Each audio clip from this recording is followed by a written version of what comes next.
Hello, everyone. If you like what I'm doing here, please consider subscribing, liking, and commenting. It would really help the channel out quite a bit. Thank you very much.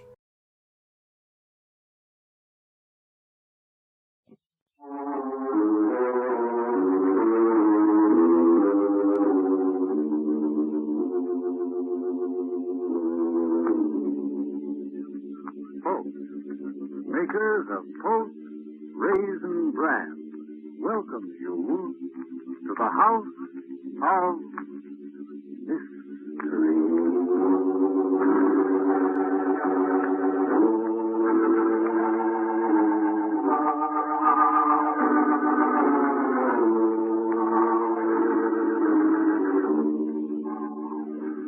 This is Roger Elliott, otherwise known as the Mystery Man, inviting you to join us for another storytelling session here at the House of Mystery.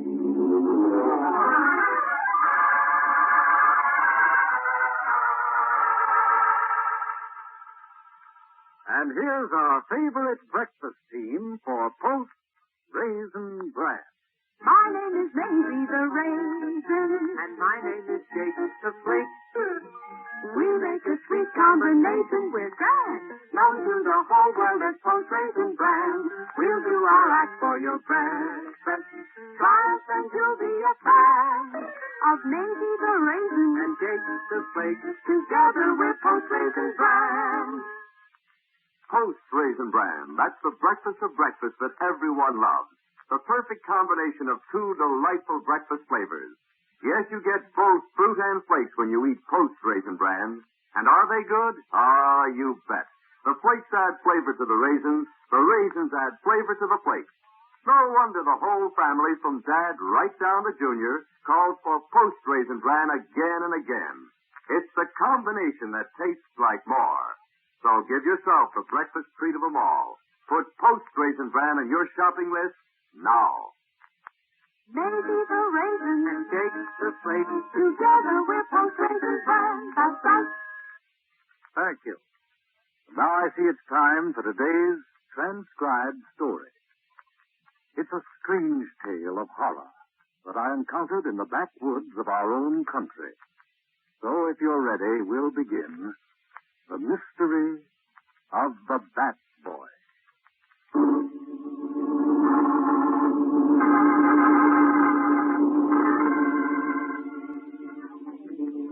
Some years ago, I happened to be driving through North Carolina, and late one afternoon, absent-mindedly, I suppose, I took a wrong turn off the main highway.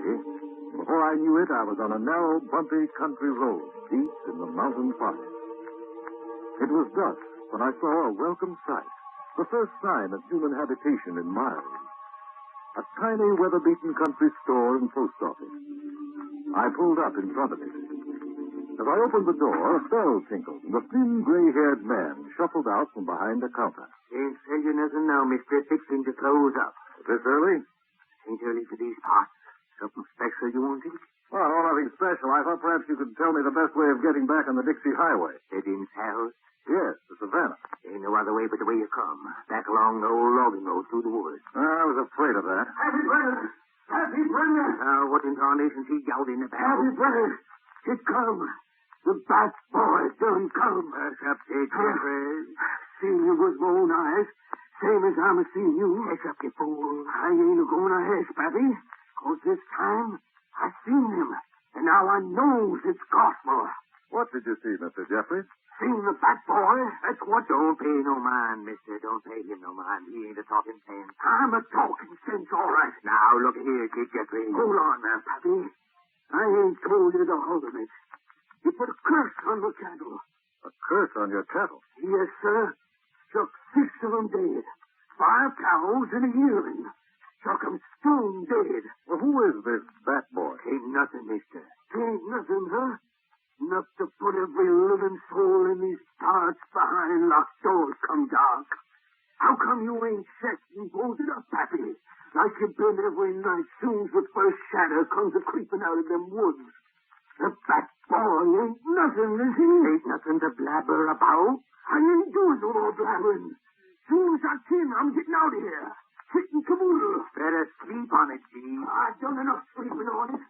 Ain't safe around here for nothing called fresh, man or beast. I'm quit of it.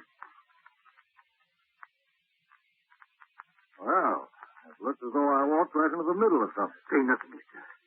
Take my word for it. These Jeffries blabbermouth old fools. Hey, tell me, who or what is the Bat Boy? Sorry, mister, but I gotta close up. Afraid of the dark? I ain't afraid of nothing. Nothing that lives. What about things that are dead? What made you say that? Say, look, suppose we close the door and you tell me what this is all about. Ain't nothing to tell. Well, there must be. Men like Deke Jeffries don't pull up stakes and leave a village for nothing. He said he saw the Bat Boy. He said the Bat Boy put a curse on his cows and killed them. There must be some explanation. If there ain't no explaining some things, and folks would be better off leaving them be. Oh, that's a question. Suppose you tell me about the Bat Boy. Hear that? That sounded like a hoot owl. You better get back along that logging road, mister, before dark. Why? Them woods ain't safe tonight. In fact, like you said, that owl's a sign. Hooting fit to make our bodies blood run cold. Look, mister, I'm a warning you. I'm not afraid, Pappy. Now tell me about the Bat Boy. Well, long about 5 years ago, near 10, witch woman named Nettie Heston born a child with horns.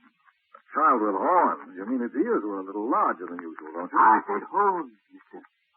His skin like a mouse. Seen it tonight, Les Holler and George Crandon and the rest of the men took it away and left it in the woods to die. Well, do you suppose the infant lived in the woods after he was left there to die? Folks say it's how the bats found him, fed him and took care of him till he's grown up. Now he comes back to places, taking revenge, because we tried to kill him. And you say he lives in the woods beyond the clearing? All I say, mister, it's getting dark. You better be on your way. Here it is. That old owl telling us he's a roaming tonight. Coming out of them woods, moving up the logging road. The Bat Boy? Yes. That's fine. As soon as it's good and dark, I'll drive back along that road. If I'm lucky, maybe I'll meet the Bat Boy. It was almost as though I'd announced a rendezvous with the devil. Pappy Brenner's gaunt, blue-veined hands trembled, and the color drained from his hollow cheek. No longer did he make any attempt to hide his fear. His mortal fear of the unknown. He pleaded with me not to drive back along the logging road, offered to put me up for the night in a small room in back of the store. I'd heard too many oft-repeated legends of fantastic half-human creatures to let this opportunity slip by. Someone or something had killed Deke Jeffries' cattle and thrown this little backwoods community to a state of panic. There had to be an answer. The darkness hung like a shroud over the strangely silent woods as I swung the car around and headed back along the narrow logging road. I had a feeling that something strangely sinister was about to happen. Suddenly it had become cold and damp. I reached over to throw my coat round me when I saw it. Directly in the glaring beam of the headlights, crouched in the middle of the road, the Bat Boy. In one quick flash, I saw his eyes gleaming, fixed like an animal's, hypnotized, blinded by the light. I swung the wheel, crashed into the underbrush to keep from hitting him. It was then I heard him cry out. It was a strange, blood-chilling animal moan. Then he leaped up and darted through the woods. I started after him. But it was no use. I couldn't possibly find my way among the trees. Off in the distance, I heard him laugh. A wild, blood-curdling little laugh, like nothing human. Silence closed in again, and he was gone. This strange creature, whatever it was, sad like a bat, darted through those dense woods in absolute darkness. I made my way back to the road.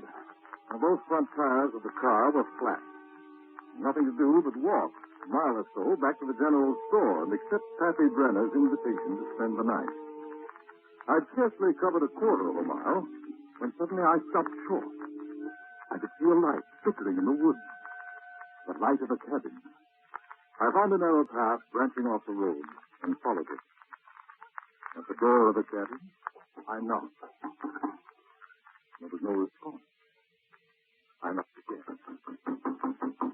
I heard the faint shuffle of steps, and in a moment the door creaked open cautiously.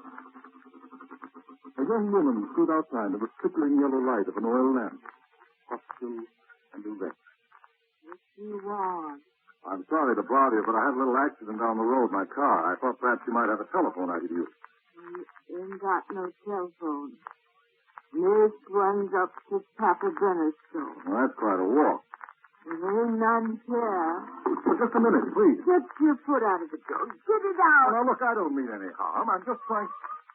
What was that? There's nothing. It wants nothing. Who's inside the cabin? Go on in there. Get your foot out. Amazing strength born of something close to madness. He pushed me back and slammed the door in my face. A heavy iron bolt slid home. And almost on the heels of it, like a punctuation mark, I heard the same half-human laugh that had filtered out of the darkness of the woods. When the lights behind the shaded window flared for a moment and went out, all was silent again. Silent and dark. So don't you figure on waiting around. I understand. Now, suppose you tell me the whole story. From the time you went into the woods to get your baby brother after the men left him there to die. How you know about that? I didn't know. I imagine that's what happened. Never told nobody. Just me and Ma knew. I was hiding back there, back of that table, scared to death the night they come and took him. Just a little baby. Left him in the woods to starve and die. But you went out after him. A kid for him all these years while he grew. I named him Donnie. Can't have I seen it written in a book, and I got took with the pretty sound of it. Donnie is a pretty name. When Ma died, I didn't know what to do. I kept the little fellow right here in the back room with the window boarded up for fear somebody'd see him. You mean you never took him outside? Scared to. Well, that's why he's so pale and gray. He's never seen sunlight. Always was peaked and poor looking. Many's the time I figured he wasn't going to live.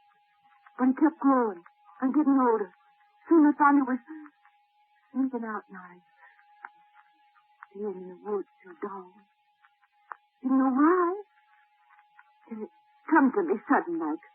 Watching him, squinting, feeling round. He couldn't see well in daylight. Couldn't see nothing except in the dark.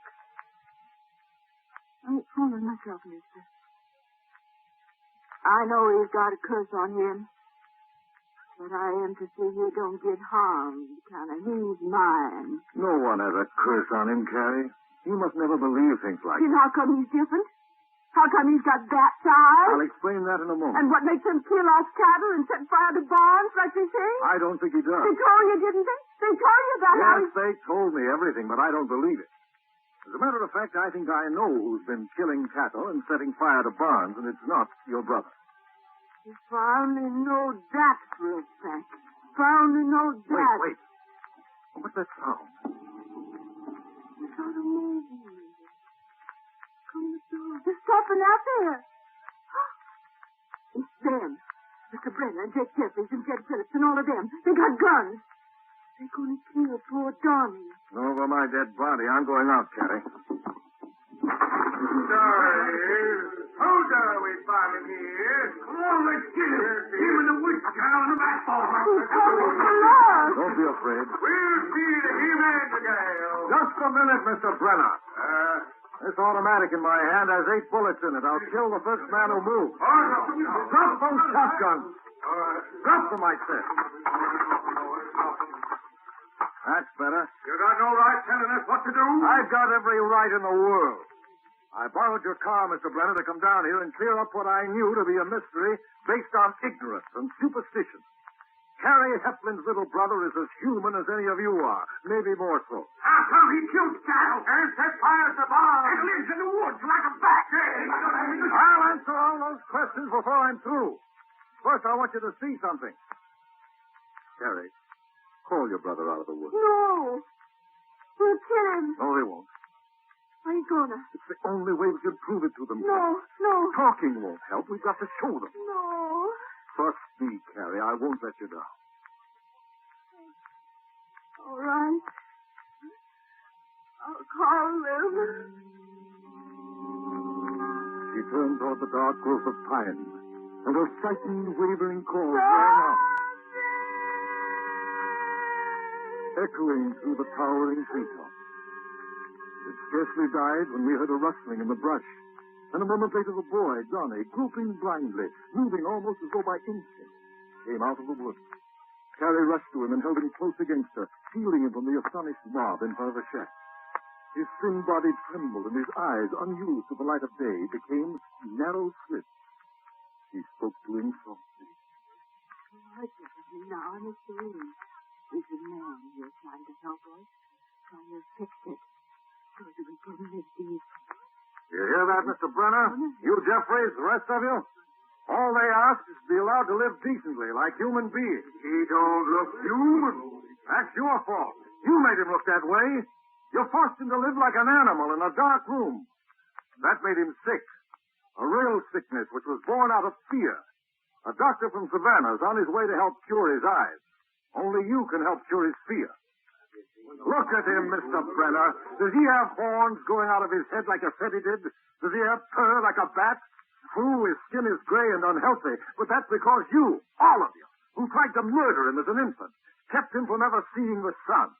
I've been all over the world, and I've seen some horrible things that human beings in blind ignorance do to one another. I've never seen anything like this. Now, what about my dead cattle in Putnam's barn? Who done that? I'm coming to that. In fact, I'll clear it up right now. There's the man who killed your cattle, Zeke, and set fire to the Putnam barn, Pappy Brenner.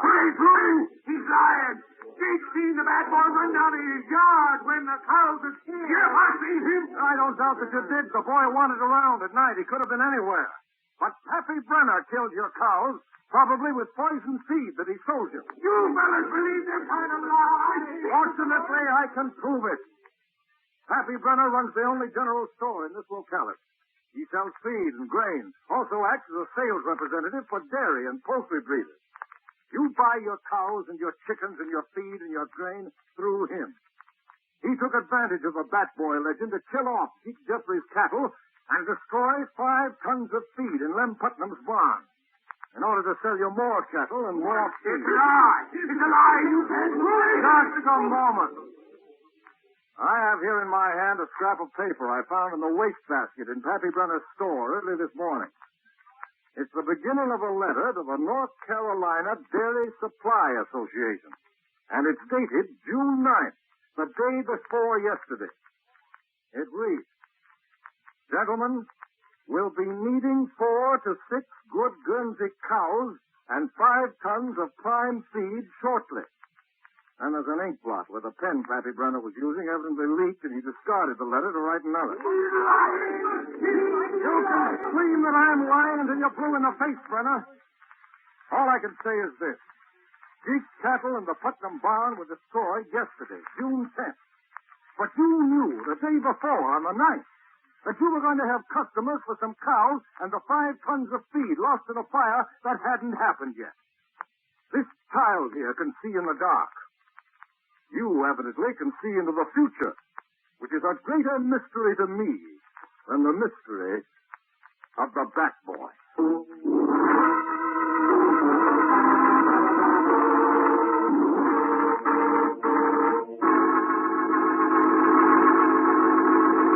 And that was the mystery of the Bat Boy. And now here is a very important message from Post Raisin Bran for all of you. Here it is, boys and girls, the newest thing in bike equipment from Post Raisin Brand. A real airspeed indicator to clock your airspeed as you pilot your bike. Not a toy, this sturdy airspeed indicator has an aircraft-type dial, needle indicator, and a rugged metal case. Clamps right onto your handlebars. And unlike a speedometer, it measures your airspeed up to 30 miles an hour. And listen to this.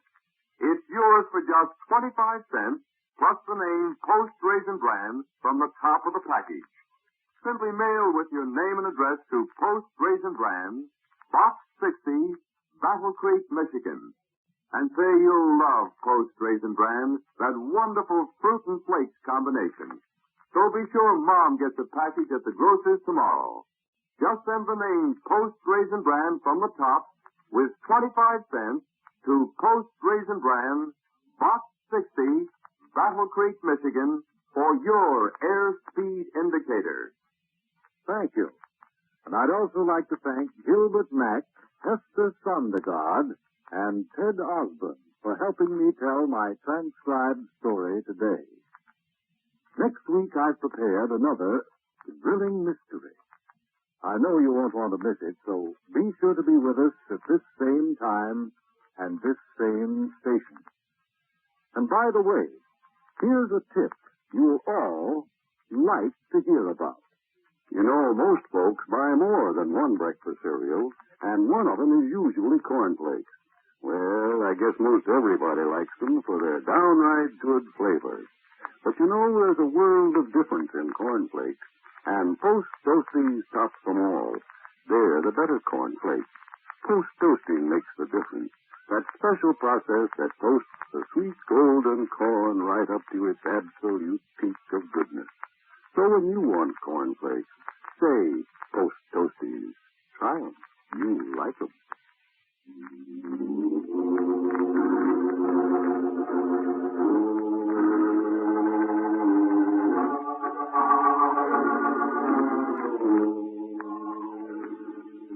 This is Roger Elliott, your mystery man, saying goodbye until next week and reminding you to try our favorite breakfast combination, Post Raisin Bran.